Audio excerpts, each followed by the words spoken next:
Welcome to the Lunchtime Broadcast, where we highlight the news making waves, ranging from current affairs, community stories, sports, and economic news. Here are the headlines. NSFAF receives 50% budget increase. NEF wants national minimum wage reversed. And Walvis Bay readies for World Ocean celebrations. I am Glenn Rashipura, and this is NMH at 1.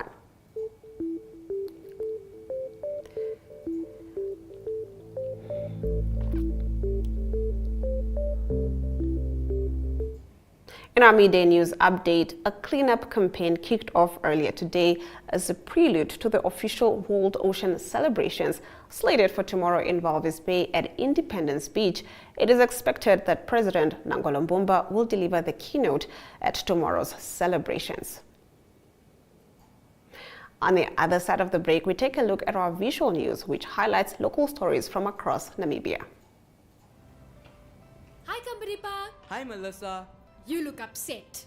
Is everything okay? A healthcare worker refused to attend to me because I visited the healthcare facility without a guardian. Healthcare workers are not allowed to do that. This sounds like a job for your shield of survival. Huh? Your rights, they're your superpowers. Your shield of survival is your right to life, health, nutrition, shelter, and an adequate standard of living.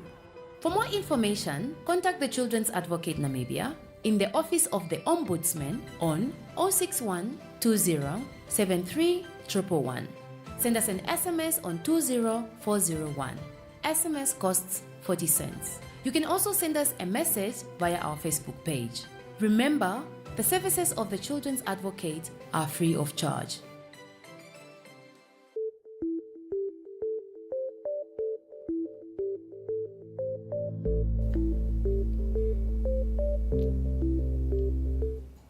Getting into our visual news, Minister of Higher Education, Training and Innovation, Honorable Dr. Ita Kanji Murangi, in collaboration with the Namibia Student Financial Assistance Fund, officially released financial assistance awards yesterday at the NSFAF headquarters in Windhoek. During the announcement, the minister highlighted an increase in the number of applications for financial assistance, a trend confirmed through various outreach programs. In response to this growing demand, the Ministry of Finance has significantly increased the NSFAF allocation from $1.6 billion to $2.4 billion, marking a 50% increase. Let's take a look. Not fulfilled, then you will continue to blame yourself. I therefore encourage you to embrace this opportunity with determination and dedication. Education is a powerful force for positive change. And with the support of NSFAF, you have the means to achieve your dreams. I think it is important to emphasize the fact that, you see, government through NSFAF is going to all this extent for students who have made it, who have met the requirements. All we do not want is for anyone to fail. Please don't fail. Tell them. Tell your students when you get back to institutions that really the government does not want any student who is sponsored by NSFAF to fall behind and fail. Because by so doing, remember, it could have been someone else. You took their space, yes, because of your marks and everything. Government, the community, and everyone, the nation, believed that you can make it. It's a serious disappointment. As I conclude, let us all be reminded that the future of our nation rests on the shoulders of you and those that you represent, the youth of our country.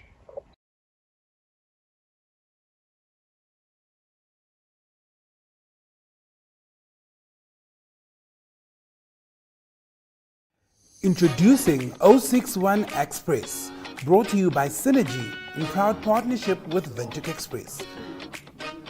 Here's your chance to make your voice heard to celebrate the businesses that make Windhoek exceptional. From your favorite coffee spot to the salon that always gets your style just right. It's time to shine a spotlight on the gems of our city. Over the next 8 weeks, it's your chance to vote for your favorites to recognize the best of the best. Nominations open on the 25th of April and close on the 5th of May. To nominate your favorite business, simply save this number 085 785 6231 and WhatsApp #061Express or scan the QR code below and follow the on-screen instructions. By nominating your favorites, you're not only supporting local businesses, but you also stand a chance to win your share of 50,000 Namibian dollars in cash. The voting process will be the same as the nominations process, using the Synergy chatbot and the #061Express. Voting opens on June 5th and closes on June 23rd. Make sure to cast your votes for the best of the best. The winners will be announced on June 28th. 061Express, celebrating the heartbeat of Windhoek. Get ready to make your mark.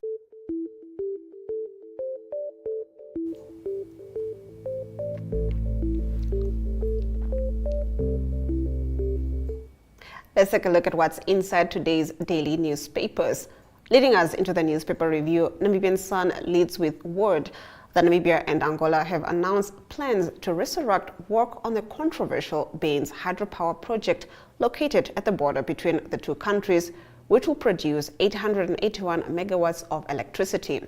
This after the impact of the project on the environment and especially the homelands of the Ovahimba people had been scrutinized in the past.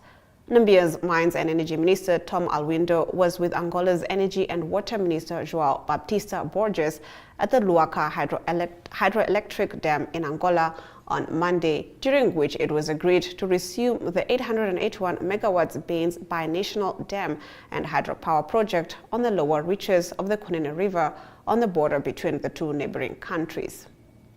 The paper's page 4 informs that frustrated residents of Damas Sun City and Long settlements have issued an ultimatum to the Rundu Town Council to restore their water supply within 7 working days or face a community uprising aimed at overthrowing the current mayor, Gabriel Kanyanga. The water crisis, which has been ongoing since September 2023, has driven many residents to cut pipes in a desperate bid to access water. Residents are forced to travel long distances to fetch water, often facing dangerous situations, especially at night. Speaking at a petition handover at the Rundu Town Council on Tuesday, the spokesperson of the concerned group, David Nakero, said the communities last saw water flowing from taps in September 2023. Moving over to the Republicans' front page.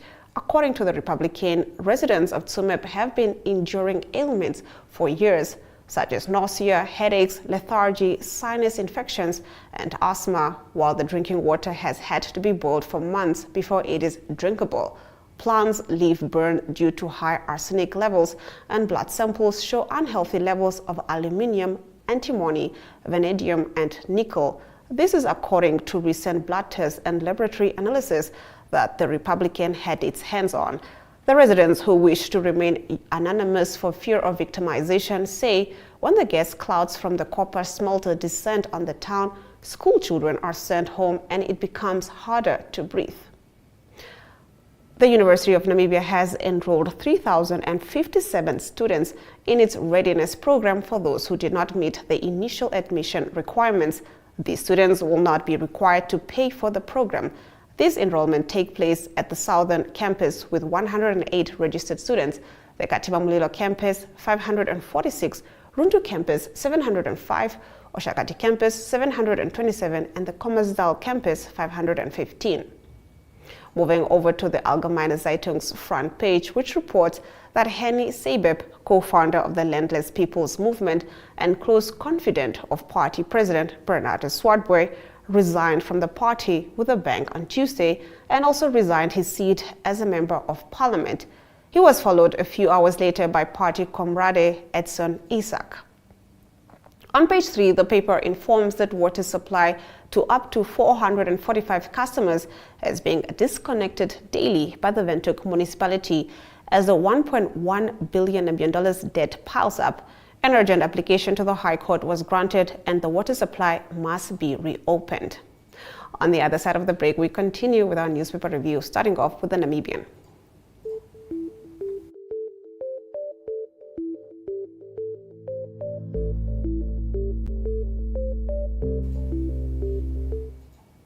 On the Namibian's front page, it highlights that the government has frozen executive salaries at the Namibia Agronomic Board after the Auditor General's findings that a senior manager at the parastatal was overpaid by almost 70,000 Namibian dollars annually. Auditor General Junius Kanjekhe's 2021-2022 report into the NAB, a state-owned entity responsible for regulating agricultural imports, raised several irregularities, including the salary of a senior manager. Now, on page 3 of the Namibian, analysts say the city of Windhoek's plan to electrify 720 households at a cost of $11.4 million, which is expected to be completed by the end of August, is aimed at scoring political votes. While addressing the council meeting, Windhoek Mayor Queen Kamati on Thursday says the city is at an advanced stage to electrify 720 households in a priority project. Kamati said the city of Windhoek has a 5-year electrification plan that aims to connect approximately 4,000 homes in informal settlements with an annual budget of between $15 million and $20 million. On the New Era's front page, the Electoral Commission of Namibia says voting cards are not for decoration purposes. ECN chairperson Elsie Ngihikembwa stated that it is one thing to register but another to vote. Voter cards cannot be kept as souvenirs, she said. All of us must register afresh, which implies that if you are not registered, you will not be able to vote in November. We don't register to keep our voters' cards as souvenirs. We register to vote. As a commission, we have noticed that often many people come out to register, but not as many come out to vote, she added. On the New Era's page 3, the Swakopmund Municipal Council has tabled an ambitious budget plan for the 2024-2025 fiscal year, focusing on infrastructure development, housing, and maintenance geared towards sustainable growth. The chairperson of the Management Committee, Blasius Horasep, tabled the council's budget, which totals $690 million on Wednesday evening. The budget, comprising 84% operating and 16% capital expenditure, is set to drive significant growth and improvements in the town. The council has approved a capital budget of $111.7 million and $578.2 million for the operational budget. Moving over to Market Watch, RMB has been appointed by QKR Navahab as the initial mandated lead arranger, underwriter, and coordinator of a syndicated loan from Namibian and South African banks, the loan providing bespoke term funding worth $155 million or about $2.9 billion Namibian is earmarked for the mine's recently announced expansion program. Now, the funding will prove crucial for the critical ramp-up of the mining and processing activities. This expansion will significantly scale up the mine's gold output, making a substantial contribution to Namibia's economic sustainability. On the other side of the break, we take a look at our economic news.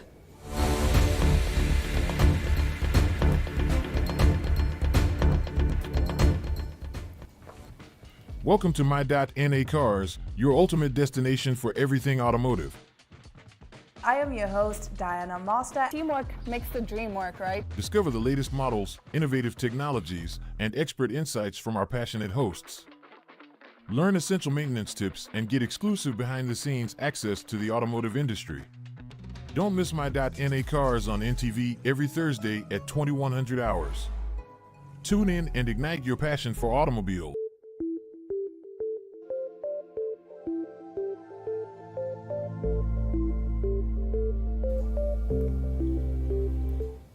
Getting into our economic news, the Namibian Employers Federation has cried foul over the newly introduced national minimum wage of $18 million per hour, effective January 2025, saying the consultations were incomplete and that concerns were not adequately considered before the decision was made. In a statement on Wednesday, NEF called for a reversal of the wage order. There is a need for further deliberations, and we want to see employers' submission through the Federation taken into consideration, NEF President Elias Shikongo said. He emphasized that the decision undermines the principle of collaboration between government, employers, and workers in shaping labor policies. The NEF added that it previously supported the introduction of a national minimum wage in principle, provided it was backed by extensive consultations and negotiations. The NEF argues that a blanket national minimum wage could lead to retrenchments due to unaffordability and fail to account for productivity differences across sectors. The Federation warned that incomplete consultations could lead to a lack of buying, further retrenchments, increased informality in the labor market, and displacement of workers by technology. Let's get into our financial indicators.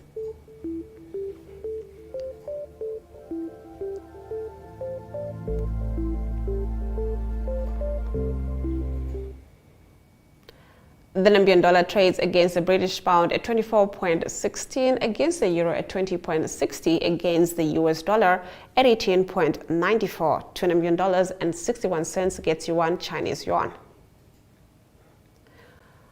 On the Namibia Stock Exchange, Namibia Breweries Limited went up at 0.03%.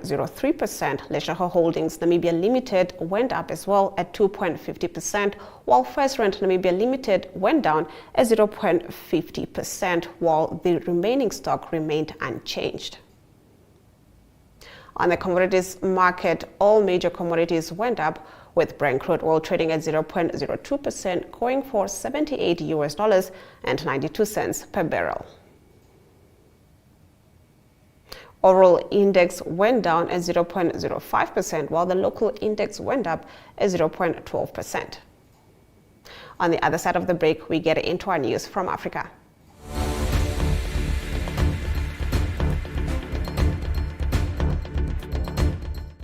Hi Sonia. Hi Tufeni.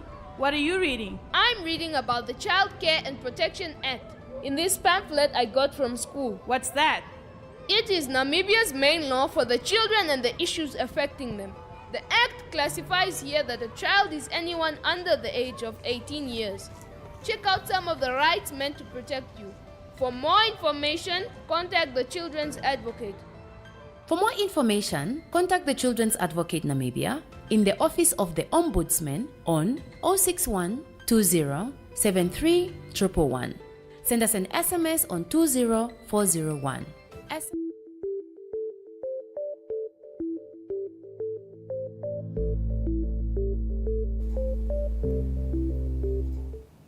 Getting into our news from Africa, the Sudanese paramilitary rapid support forces attacked a village in Gezira State on Wednesday, killing at least 100 people, according to local activists. If confirmed, the attack would be the latest in a string of dozens of attacks by RSF soldiers on small villages across the farming state after it took control of the capital Wad Madani in December. A telecommunications blackout prevented Reuters immediately reaching medics or residents to verify the death toll. Wad Al-Nura village witnessed a genocide on Wednesday after the RSF attacked twice, killing up to 100 people.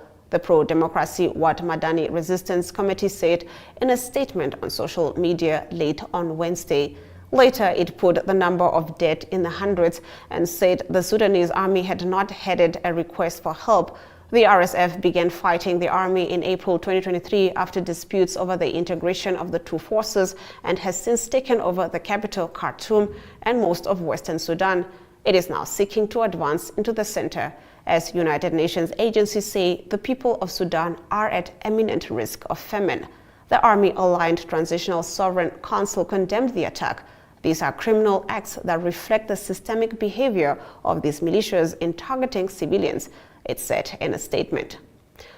Into our next story, South Africa's outgoing Sports, Arts and Culture Minister has appeared in court after being arrested over bribery allegations as his African National Congress party meets for coalition government talks after an election deadlock.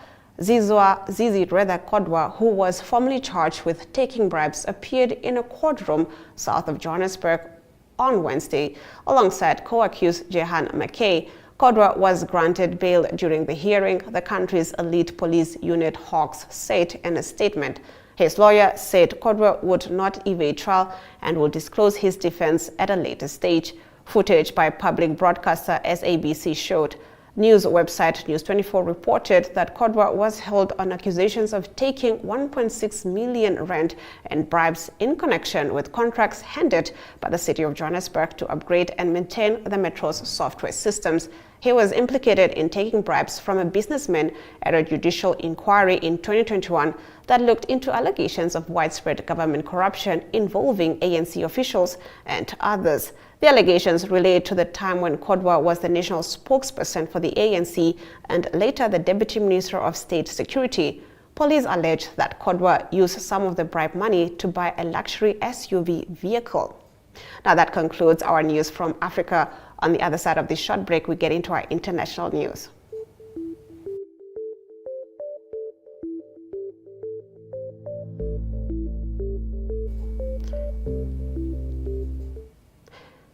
In our international news, the lower house of the United States Congress passed a bill on Tuesday that will sanction the International Criminal Court for requesting arrest warrants for Israeli officials, including Prime Minister Benjamin Netanyahu.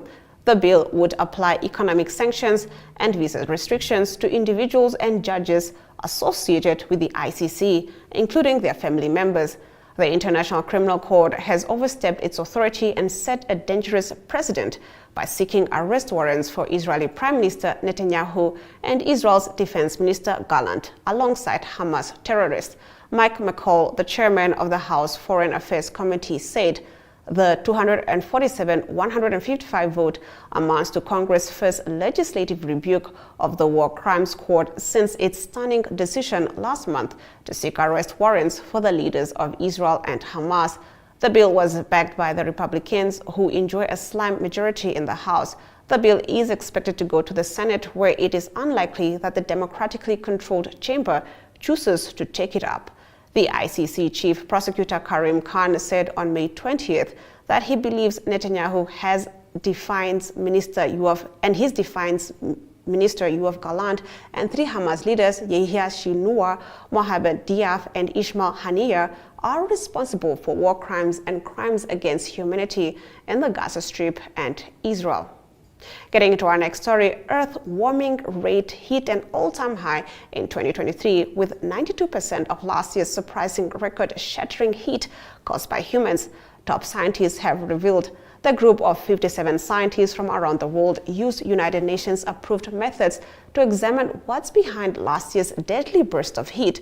They said even with a faster warming rate, they don't see evidence of significant acceleration in human-caused climate change beyond increased fossil fuel burning. Last year's record temperatures were so unusual that scientists have been debating what's behind the big jump and whether climate change is accelerating or if other factors are in play. Last year, the rate of warming hit 0.26 degrees Celsius per decade, up from 0.25 degrees Celsius the year before. That's not a significant difference, though it does not make this year's rate the highest ever. Still, outside scientists said this report highlights an ever more alarming situation. The team of authors formed to provide annual scientific updates between the every 7 to 8 year major UN scientific assessments determined last year was 1.43 degrees Celsius warmer than the 1,850 to 1,900 average, with 1.31 degrees of that coming from human activity. The other 8% of the warming is due to mostly El Nino, the natural and temporary warming of the Central Pacific that changes weather worldwide, and also a freak warming along the Atlantic and just other weather randomness. On the other side of the break, we take a look at our local sports news.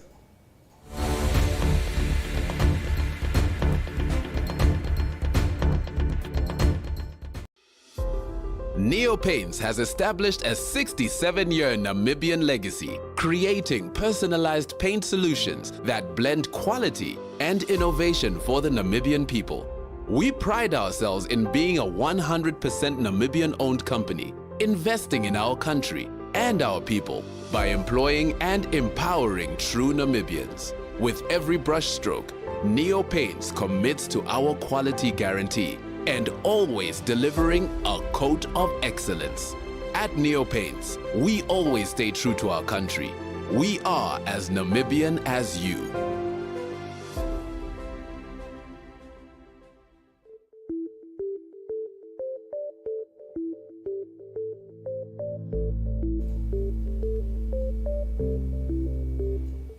Starting off our local sports news, Brave Warriors goes on top 1 point ahead of Tunisia after a 1-1 draw against Liberia at the Orlando Stadium in South Africa in an important World Cup qualifiers match.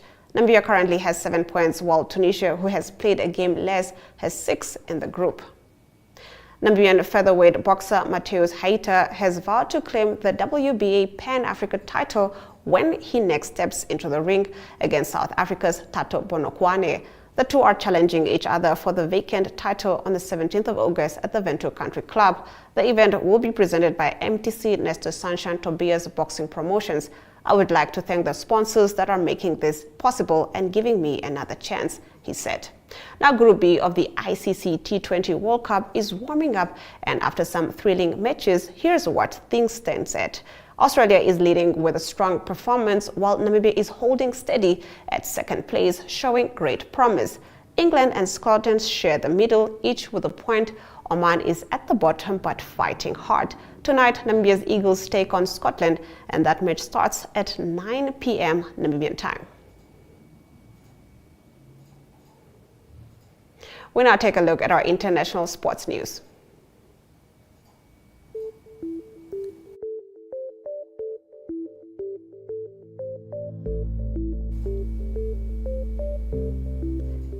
FIFA and countries bidding to host the 2030 and 2034 World Cups should agree to binding commitments and legal reforms to prevent human rights violations connected to the tournament, Amnesty International said on Wednesday. In October, soccer's world governing body awarded the 2030 World Cup to Morocco, Spain, and Portugal, while Saudi Arabia is the lone bidder for the 2034 edition, with Amnesty saying there are serious human rights risks that must be addressed. Max Verstappen was dominant in Montreal a year ago, leading every lap from pole, but he faces a fight for a third successive Canadian Grand Prix victory this weekend. There have been 3 different winners in the last 3 races, and after winning 19 of 22 in the most one-sided Formula One season last year, Red Bull's triple world champion has now failed to win 3 of the last 6. Curiously, street circuits and cities starting with the letter M are the ones to have brought no joy: Melbourne, Miami, and Monaco, and Verstappen needs to end that sequence. After this short break, we'll be taking a look at the highlights.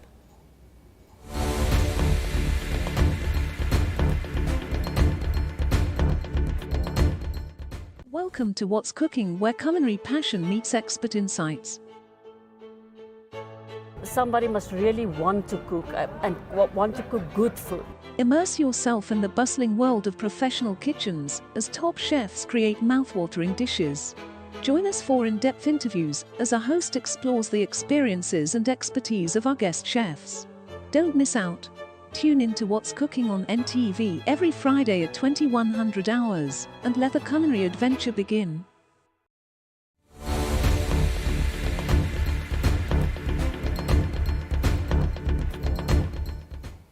Getting into the news highlights from today's broadcast, Brave Warriors goes on top 1 point ahead of Tunisia after a 1-1 draw against Liberia at the Orlando Stadium in South Africa in an important World Cup qualifiers match. The lower house of the United States Congress passed a bill on Tuesday that would sanction the International Criminal Court for requesting arrest warrants for Israeli officials, including Prime Minister Benjamin Netanyahu. And with that, we've come to the end of the broadcast. Thank you for joining me on NMH at 1. From me, Glenn Rashipura. Until next time.